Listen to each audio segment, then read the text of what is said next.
Hey everybody, how you doing? Welcome to the video today, and I have to show you an unboxing of a vintage look brushed brass. I got these Zippos very cheap on eBay. They're brand new, $12 each. I figured for that cheap, you might as well order two. That way I can use one and not worry about what it looks like and then put one away. Because any other regular Zippo, you're going to be paying 20-30 bucks for a Zippo anyways. If you can get two of them for that price, just get the two. You're going to save yourself a lot of problems down the road. And I already opened this one for the sake of the video. This one I'm not going to touch. I'm just going to put away. I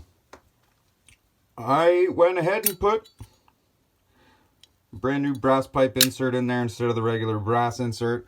I like that better.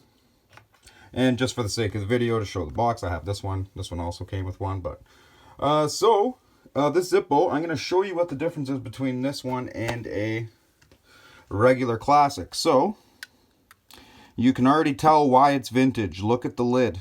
See the roundness of the classic right here, and then see the complete flat top of the vintage, which is nice. I do like the flat sides. It carries on to every other side too, right? Like this side's flatter. See how this side's actually kind of rounded too? I don't know if you can see that on camera. It's actually kind of rounded too. But this one's a little more flatter. And that's just the look you're getting. As far as hinge,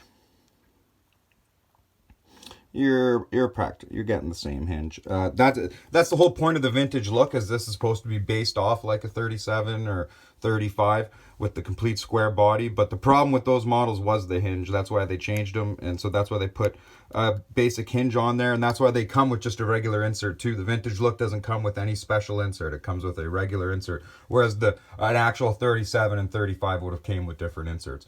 So those are just some of the differences you're getting when you're getting into the vintages, and I hope that clears things up. Actually, I have a vintage look, no slashes, chrome. So that's one with slashes, one without slashes, one chrome, one brushed brass. And stay tuned for my next video. I'm going to be live streaming tonight, guys. If anyone wants to take part in it, I will be there.